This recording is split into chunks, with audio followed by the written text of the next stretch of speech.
Hello student, कैसे हैं आप। स्टेबल क्लास पर आपका स्वागत है।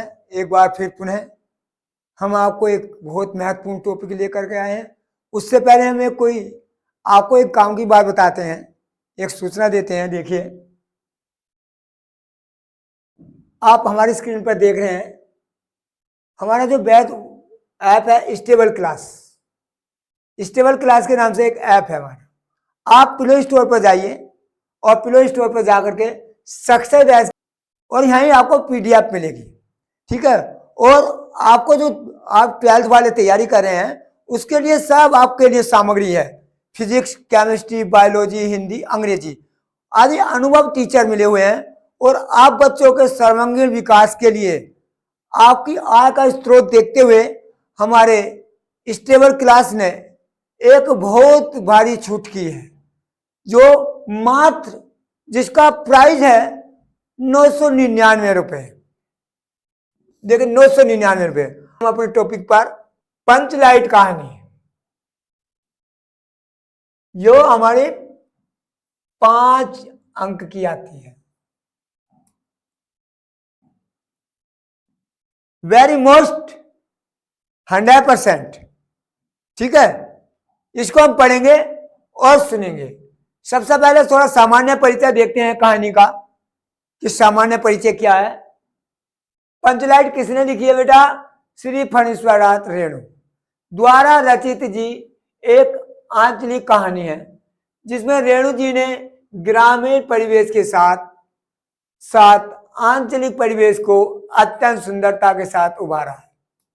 ठीक, किसने लिखी है आप देख ही रहे हैं। इसका सारांश अपने शब्दों में लिखना है, किसी के शब्दों नहीं, अपने शब्दों में लिखना है। आप इसको पढ़ लीजिए और सुन लीजिए। बड़े ध्यान से सुनिए बेटा, मैं आपको एक कहानी सुनाने के लिए जा रहा हूं। देखिए, रामनवमी के मेले में इस बार मैतो टोली के पंचों ने एक मेट्रो मैक्स खरीदा। इस मेट्रो मैक्स को गांव वाले पंचलाइट क्या कर पुकारते थे। मतलब पहले एक तरह का ऐसा था, लैंटेन, जैसे प्राचीन काल में कोई कंपनी होती थी, शादी होती थी, आपने देखा होगा हल पे टांग देते थे, हल पे, और उसमें मेंटिल लगा दिया जाता था, तेल भर दिया जाता था और पंप मार करके उसको जलाते थे। प्राचीन काल की बात है, अब नहीं है। पहले चलता था। अपने दादा से, अपने पापा से, दादी माता से, नानी नाना से पूछिए, ये लैंटेन चलती थी क्या? उसको लोग गांव वाले पंचलाइट क्या करके पुकारते थे। इंग्लिश में पेट्रोमैक्स कहते हैं इसको। पंचलाइट खरीदने के बाद जो 10 रुपए बच गए थे, उनसे पूजा की सामग्री भी खरीदी गई, ठीक है। पंचलाइट खरीदी मेले से, रामनवमी के मेले से। अब जब पंचलाइट खरीदी, पंचलाइट खरीदने में जो 10 रुपए मिले वो उन्होंने अपनी पूजा सामग्री के लिए रख लिए। सबको पंचलाइट आने की प्रसन्नता थी। इस खुशी में कीर्तन का आयोजन किया गया। कीर्तन करा लोगों ने। थोड़ी देर में टोली के सभी लोग पंचलाइट देखने के लिए एकत्र हो गए। ऐसा हो गया बेटा जैसे बाबले गांव में ऊंट आ जाता था पहले, ठीक है। ऊंट देखा है ना, बहुत ऊंचा। ऐसे बड़ा खुशी का माहौल था। सारे लोग पंचलाइट को देखने के लिए एक मंदिर पर आ गए जहां कीर्तन चलने वाला था। सब लोग इकट्ठे हो गए, ठीक। सरदार के पंचलाइट खरीदने का पूरा किस्सा लोगों को सुनाया कि कैसे कैसे पंचलाइट खरीदी गई। टोली के लोगों ने अपने सरदार और दीवान को श्रद्धा भरी नजरों से देखा।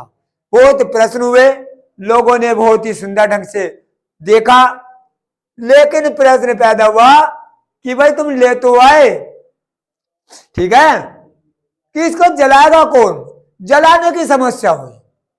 सब लोगों में खुशी का माहौल हुआ। सब बैठ गए मंदिर के चबूतरे पर, मंदिर के पास में बैठ गए सब लोग, ग्रामीण लोग। तो देखा कि इसको जलाएगा कौन? जलाने की समस्या पैदा हो गई। खरीद तो लाए, लेकिन जलेगी कैसे? खरीदने से पहले किसी को दिमाग में बात नहीं आई थी। यह निर्णय हुआ कि दूसरी पंचायत के आदमी की मदद से पंचलाइट नहीं जलाएगा, ठीक है, चाहे बिना जले रह जाए। 2 गुट था, गांव में 2 गुट रहते हैं, ठीक है। 2 गुट थे, उन्होंने कहा कि हम जो दूसरा गुट है, चाहे हमारी पंच लाइट जले या ना जले, हम उनके पास पंच लाइट जलाने के लिए या उनसे पंच लाइट जलवाने के लिए नहीं कहेंगे। ठीक है, आगे बेटा है समझ में, आगे चलते हैं। जितनी खुशी का मोल था कि किसी ने डिबिया तक नहीं जलाई थी। ठीक है, देखिए डिबरी, डिबरी कहते हैं डिबिया भी, डिबिया नहीं जलाई, सब मंदिर पे पहुंच गए। भाई प्रकाश होगा, उजाला होगा, अंधकार मिटेगा, ये नई चीज आई है भैया, देखने चल रहे हैं सब। पंचलाइट के न जलने से पंचों के चेहरे उतर गए, सब गांव के लोग आ गए, लेकिन पंचलाइट जली नहीं। पंचलाइट कौन जलाएगा, जलाने वाला तो कोई जानता ही नहीं था कैसे जलेगी। राजपूत टोली के लोग उनका मजाक बनाने लगे। उसी गांव में एक राजपूत टोली थी, ये पंडितों की टोली थी, वे मजाक बनाने लगे कि देखा तो सही कैसे जलाएंगे, कैसे जलेगी, ले तो आए हैं। वे मजाक करने लगे, लेकिन सबने धैर्य पूर्वक उस मजाक को सहन किया, सब लोगों ने। वहीं पर गुल्ली काकी की बेटी मुंडरी बैठी थी। वह जानती थी कि गोधन पंचलाइट जलाना जानता है, वो जानती थी। ठीक है, कौन? मुंडरी। किसकी बेटी थी? गुलरी की। क्योंकि मुंडरी और गोधन दोनों प्रेम करते थे, एक ही गांव के रहने वाले थे। किसी कारण वह दोनों के नैन लड़ गए, नैन मटक्का हो गया है, दोनों में प्रेम की बातें होने लगी। लेकिन इस बात को जानती थी गुलरी, वो मुंडरी, कि ये जला सकता है गांव में तो एक ही है। क्या नाम है बेटा? गोधन। क्योंकि मुंडरी गोधन से प्रेम करती थी और गोधन मुंडरी से प्रेम करता था। लेकिन पंचायत ने गोधन का हुक्का पानी बंद कर रखा था। ठीक है, हुक्का पानी, मैं इससे जाति से निकाल दिया जाए। इसे ये शर्म नहीं हुई कि गांव की लड़की से ही कैसा व्यवहार करना चाहिए, ये गांव की लड़की से ही प्रेम करने लगा है, हैं? गांव वालों ने उसका हुक्का पानी खत्म कर दिया, बंद कर दिया और गांव से बाहर निकाल दिया, तू गांव से बाहर रहेगा। ठीक है, मुंडरी गोधन से प्यार करती थी। उसने अपनी बात अपनी सहेली केनली से बताई। केनली ने यह सूचना सरदार तक पहुंचा दी कि गोधन पंचलाइट जलाना जानता है। ठीक, मुंडरी ने कहा, हे मेरी सखी, मैं तू देखो आई। कनेली आई, उन्हें कहा क्या बात है?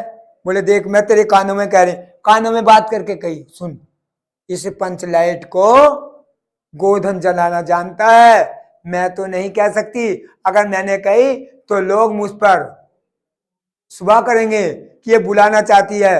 किसी तरह से अपनी सरदार की टोली में जाकर के किसी से बता दे कि पंचलाइट कौन जलाना जानता है, पंचलाइट गोधन जलाना जानता है।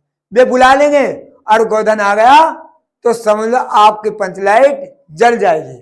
ठीक है, तब कीर्तन लोगों ने एक स्वर में महावीर की जय की। ठीक है, अब देखे सभी लोग उदास हो गए, लेकिन गोधन ने अपनी होशियारी से क्या हुआ, जब सरदार को पता चला, सरदार ने गोधन को बुलाया। गोधन को बुलाने के बाद जब गोधन उस मंडली में, कीर्तन मंडली में आया तो उसने देखा, बोले दिखाओ। जब उस पंचलाइट को देखा तो उसमें स्प्रिट वाला तेल था ही नहीं। ऐसी करो जा रहे, ऐसी करो जा रहे, अरे कैसे चलेगा जब तेल ही नहीं था। गोधन ने कहा कि भाई ऐसा करो, स्प्रिट लाओ, तेल लाओ। जब तेल नहीं है तो गरी का तेल लिया गया। जब उसमें तेल भरा, ठीक है, जब उसमें तेल भरा और गोधन ने पंप मारे ऐसे तरह से। ठीक है, पहले चलती थी बेटा इस तरह से पंप मारे, जैसे स्टोव चलता, स्टोव देखा नहीं आपने, स्टोव की तरह से। जब ऐसे मारे, तिल्ली जब लगाई तो जल गई। उस अपनी होशियारी से, अपने माइंड से उसने काम किया। जब देखो सारे मंदिर में जहां बैठे हुए थे, कीर्तन पार्टी थी, वहां सारे में प्रकाश से प्रकाश हो गया और महावीर जी की जयंती की जय होने लगी और एक स्वर में लोग सब कीर्तन गाने लगे। और गोधन ने उसी समय सबका दिल जीत लिया, क्योंकि गोधन से कहा, हे गोधन, तुमने हमारी इज्जत रख ली है, आज हमारी जाति की इज्जत रख ली है। बोलो महावीर स्वामी की जय, महावीर स्वामी की जय। सब लोग कीर्तन करने लगे और महावीर स्वामी की जय जय करने लगे, और गोधन की तरफ सबकी निगाहें जम गई, सब देखने लगे। मुनि ने भी हसरत भरी प्यार की निगाहों से देखा है। इस तरह से सहन चलाया। जो प्यार करते हैं ना, नायक और नायिका, भाई गोधन आ गया, मुंडरी खुश हो गई, गोधन भी प्यार करता था, मुंडरी भी प्यार करती थी। अब मुंडी ने देखो, अरे वाह, गोधन ने ये जला दिया है, तो दोनों की निगाह जम गई। गोधन मुंडी की तरफ देखने लगा और मुंडी गोधन की तरफ, आंख मटाने ऐसे नैन से नैन चलने लगे, और मुंडली मुस्कुरा गई, और मुस्कुरा करके लज्जा के मारे मुंडी का सिर नीचे हो गया। प्रेम है, सच्चा प्रेम ये है। ठीक है, देखिए निगाह से गोधन की ओर देखा, सरदार ने गोधन को बहुत प्यार से अपने पास बुलाकर कहा, ठीक है, तुमने जाति की इज्जत रखी है, तुम्हारा सात खून माफ। खूब गाओ सलीमा का गाना, सलीमा का मतलब फिल्मों का गाना, जय हो, नाचो गाओ, ढोल बजाओ, कूदो, खूब कूदो और अपना गाना गाओ। हम मानते हैं कि तुमने मुंडरी से प्रेम करा, लेकिन जो तुमने अपराध करा वो सब माफ करते हैं। योग्यता ही तो ऐसी चीज होती है। गोधन में ऐसी योग्यता थी तो सारे गांव वालों ने उसके साथ देखे 7 खून माफ करते थे। अंत में गुल्ली काकी ने ही देखा, क्या गोधन को रात को एक खाने पर निमंत्रित किया। जब गोधन की जय जयकार होने लगी है, गोधन ने एक बार फिर से मुंडी की ओर देखा, प्रेम भरी निगाहों से। प्रेमिका ने प्रेमी को निगाहों से देखा, प्रेमी ने प्रेमिका को गौर की निगाहों से देखा और मुस्कुरा गए हैं। क्यों? प्यार करते थे दोनों, प्रेम करते थे। उससे दृष्टि मिलते ही लज्जा के कारण मुंडी की पलकें झुक गई है। जब गोधन ने देखा मुंडी की तरफ, और मुंडी की निगाहें झुक गई। प्यार यही तो होता है। आपने भी क्या होगा कर दो बच्चे बेटा, नहीं ये प्रेम भरी कहानी है पंचराइट। देखो होशियारी से कैसा काम करा है। अगर हमारे अंदर ऐसी काबिलियत है, ऐसी योग्यता है, तो सब छिप जाते हैं अपने हाथ।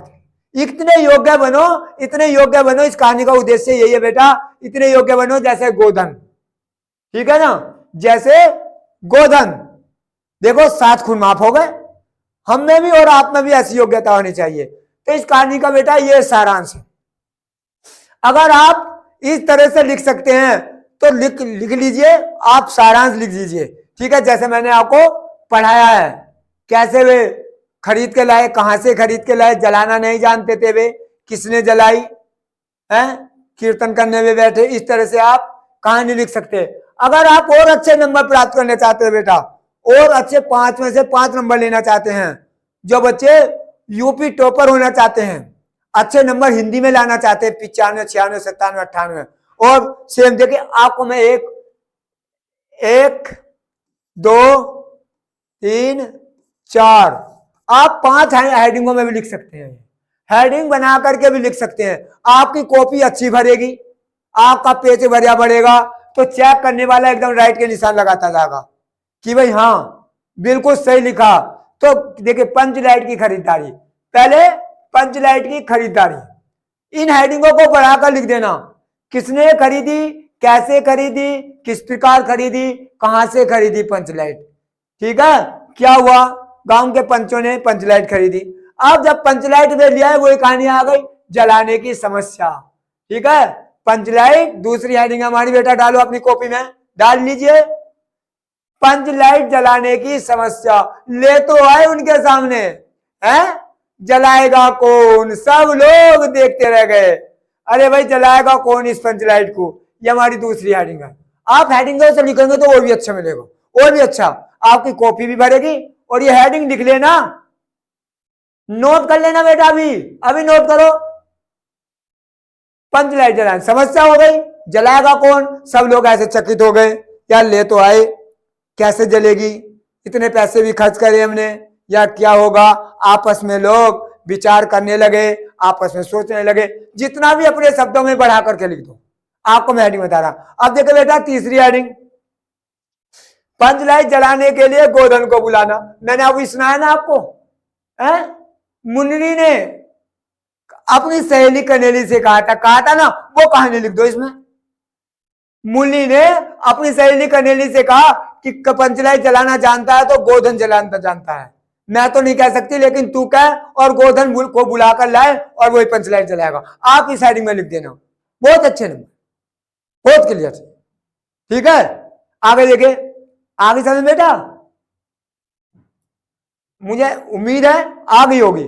अब देखे चौथी हेडिंग, गोधन द्वारा पंचलाइट जलाना।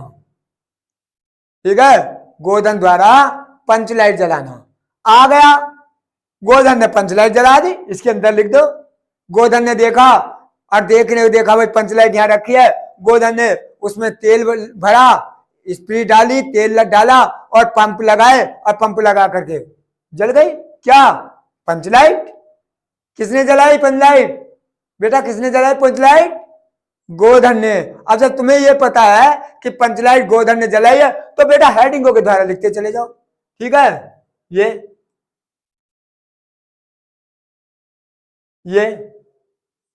हेडिंग देख लेना। अब आया पांचवी हेडिंग, पंचों द्वारा गोधन को माफ करना। जब आप इस हेडिंग में लिखेंगे बेटा, पंचों द्वारा गोधन को माफ करना, जब गोधन ने पंचलाइट जला दी और पंचलाइट जलाई तो हर्षोल्लास खुशी का माहौल हो गया, सब लोग कीर्तन करने लगे और उन पंचों ने गोधन के जो अपराध थे सारे अपराध क्षमा कर दिए। सब गाओ सलीमा का गाना, है नाचेंगे खूब, गाएंगे ढोल बजाएंगे, हम तेरी याद में रात भर गाना गाएंगे। ठीक है, तो सब गाना गाइए। सब लोग खड़े हो गए और हथेली से गाने भजन कीर्तन गाने लगे। तो बेटा ये सारांश है। आप इन पांचों हेडिंग में लिखो, या ये जो मैंने आपको सारांश बताया है, आप ये सारांश लिख लीजिए। आपको 5 नंबर मिलेंगे, इसमें आपको ठोस नंबर मिलेंगे 5। इसमें से आपको 1-2 काट सकता है, लेकिन अगर आप बेटा हेडिंग से लिखोगे ना तो आपके 5 नंबर पक्के हैं। आप ये हेडिंग लिख लेना अपनी नोटबुक पर। ठीक है, मैं आशा करता हूं आज की वीडियो यहीं तक ही है, पंचलाइट कहानी तक है। ठीक है, धन्यवाद। जय हिंद, जय भारत।